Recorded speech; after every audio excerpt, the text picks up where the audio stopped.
Soyez le bienvenu dans notre journal sur Tchad 24 à la une de l'actualité. C'est une nouvelle tragique et préoccupante.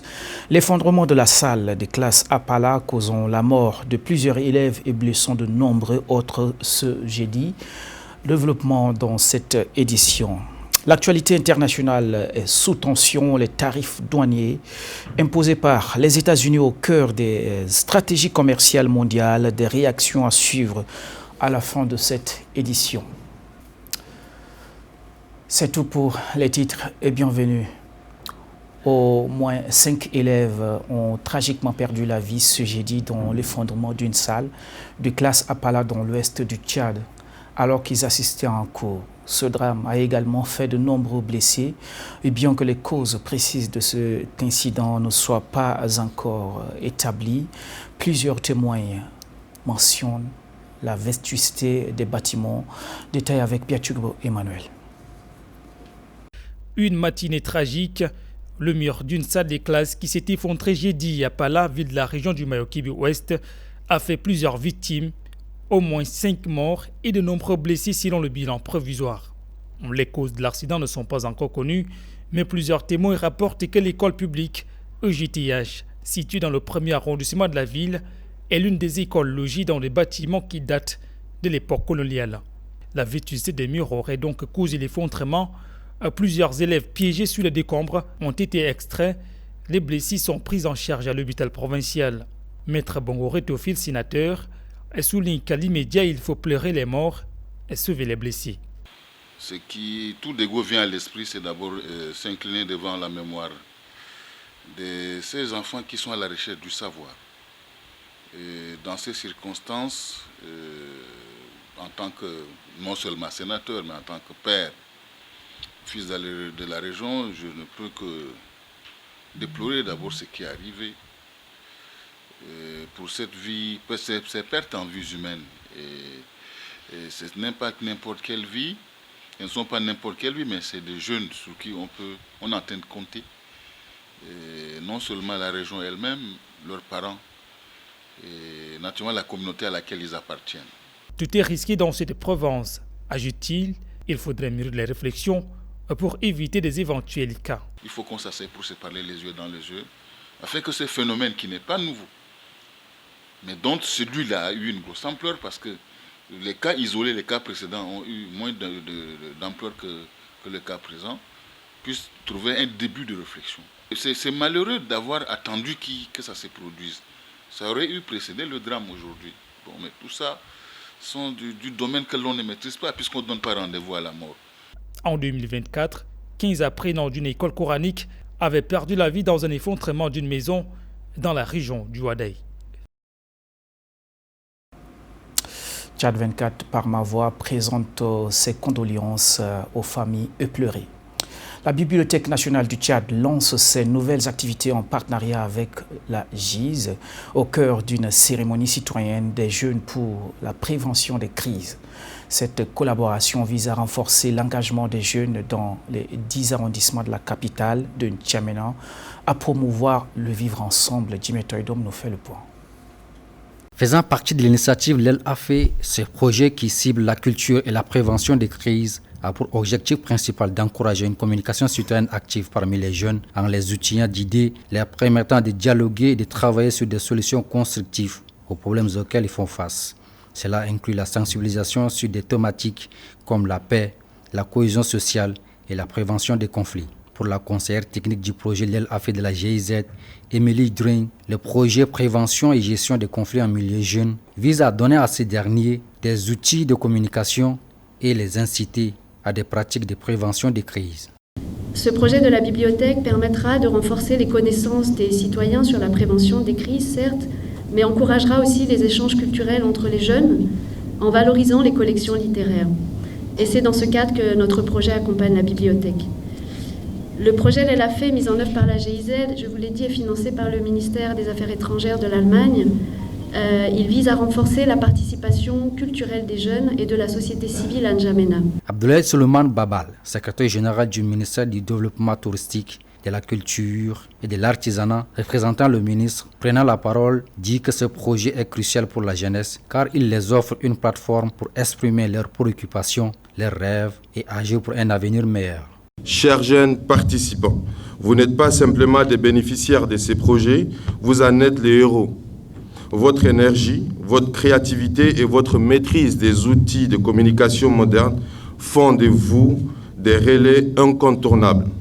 À travers des ateliers, des débats et des campagnes de sensibilisation, vous apprendrez à dénoncer les discours de haine et les fausses informations, promouvoir les valeurs de tolérance et de citoyenneté, devenir des ambassadeurs de la prévention des crises dans vos quartiers.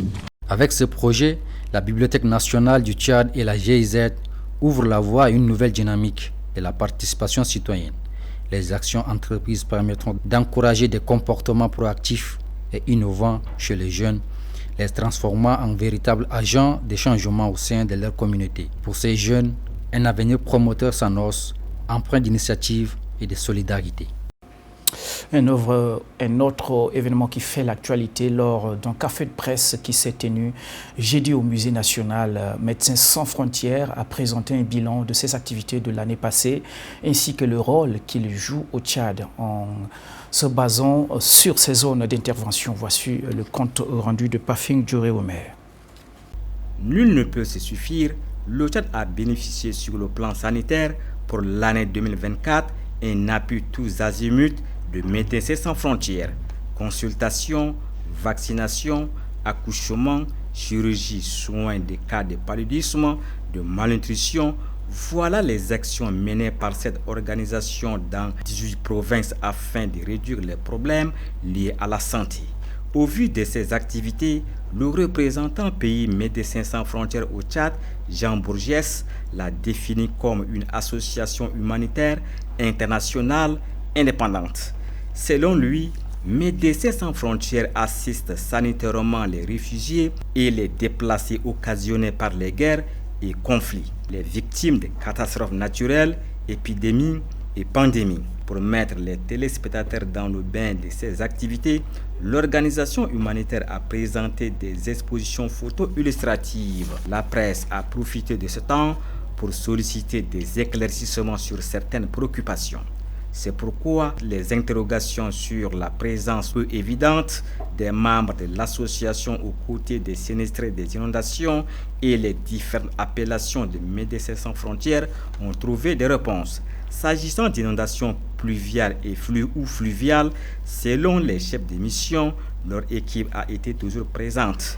De même, les appellations Médecins sans frontières France, Suisse, Hollande se réfèrent aux dominateurs communs, car cette organisation est structurée en plusieurs centres d'action ou opérationnels sous la tutelle de représentants pays Médecins sans frontières, ont-ils confié. Médecins sans frontières est fondé en 1971 après la guerre de Biafra au Nigeria par les médecins et les journalistes pour aider les personnes en situation précaire.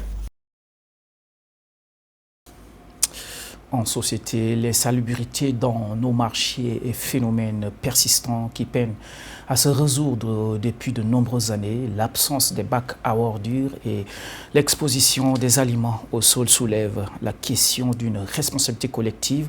Suivez ce reportage de Mahamat Brahim. L'insécurité dans le marché constitue une problématique majeure dans de nombreuses villes du Tchad, en particulier dans les zones urbaines qui représentent des centres névralgiques pour l'échange commercial. En N'Djamena, on constate une accumulation persistante de déchets de mauvaises odeurs et des eaux stagnantes souillées, relevant une gestion inefficace des ordures. Ces conditions ont des conséquences graves sur la santé publique, la qualité des aliments et l'environnement.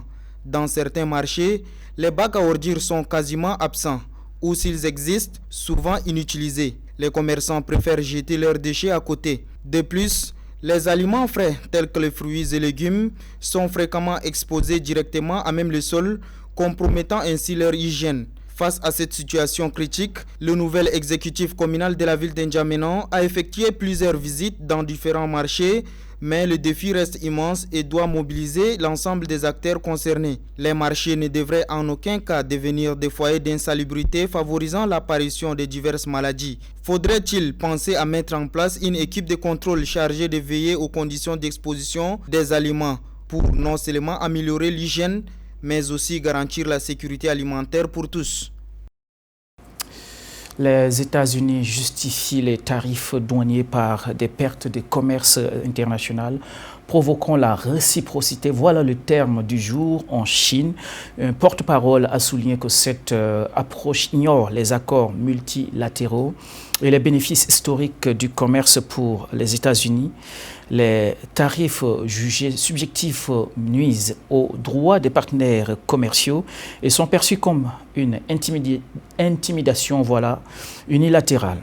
De nombreux pays expriment leur mécontentement, mais la Chine appelle les États-Unis à abandonner ces mesures et à résoudre les différends par le dialogue. Je propose de suivre Zhang Shanhui pour comprendre le terme réciprocité et les risques systémiques.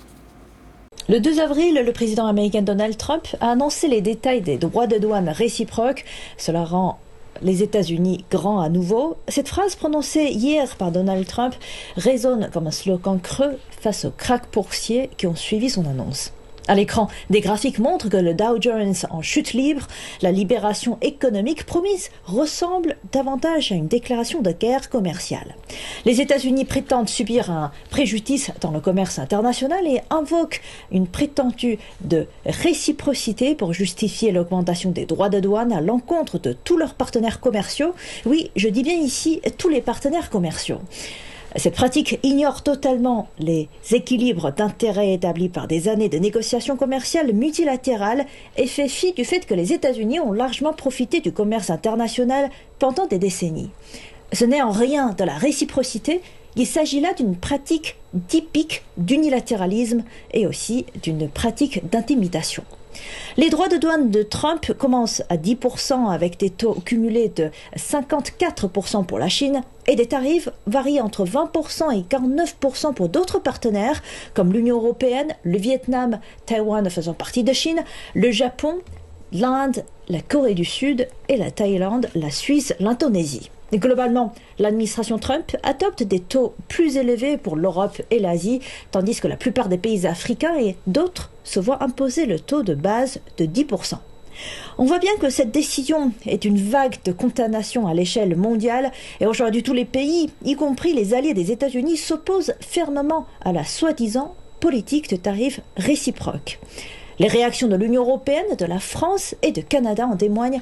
Ursula von der Leyen, présidente de la Commission européenne, a vivement critiqué la décision de Donald Trump d'imposer 20% des droits de douane sur les produits européens, promettant des représailles. En France, le Premier ministre François Bayrou accuse les États-Unis de se tourner contre leurs alliés via une guerre commerciale, qualifiant des tarifs d'immenses difficultés pour l'Europe et de catastrophes pour les États-Unis et l'économie mondiale.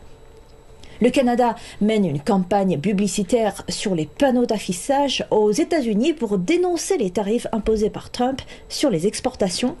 De plus, les actions destructrices des États-Unis envers le commerce mondial ont également provoqué d'importantes manifestations sur leur propre sol. Au sein des États-Unis, oppositions sont nombreuses. Déjà, Cory Booker, qui est le sénateur américain, qui a organisé une manifestation de plus de 25 heures au Sénat pour dénoncer Trump et l'inaction du Congrès. Et aussi, les multinationales comme Apple, Walmart, encore Tesla alertent sur l'augmentation des coûts et aussi des perturbations des chaînes d'approvisionnement. La réaction de la Chine, les ministres chinois du commerce et des affaires étrangères ont tenu des conférences de presse et a déclaré que les États-Unis violent gravement les règles de l'OMC, portant l'atteinte au système commercial multilatéral fondé sur les règles. La Chine s'oppose fermement à ces actions et prendra des mesures nécessaires pour défendre résolument ses intérêts légitimes. dans le même sens, mais en bref, ces tarifs mis en place par les États-Unis font grimper de 13% sur les importations en provenance du Tchad, touchant notamment la gomme arabique qui était auparavant importée grâce à la loi sur la croissance et les opportunités en Afrique, AGOA. Cette décision marque un changement important dans la politique commerciale américaine envers le Tchad, un pays qui a bénéficié de cet accord depuis sa mise en place en 2000. Le Tchad est l'un des principaux producteurs, pour rappel, mondiaux de gomme arabique, une résine utilisée dans diverses industries, notamment l'alimentation, la pharmacie et l'industrie cosmétique. Nous reviendrons dans nos prochaines éditions avec plus de détails sur ce tarif qui pourrait affecter la compétitivité des produits tchadiens sur le marché américain, ainsi que l'inverse si le Tchad venait à décider de répliquer. C'est tout pour cette édition. Merci de l'avoir suivi. Restez des nôtres. Je vous retrouve demain, Inch'Allah.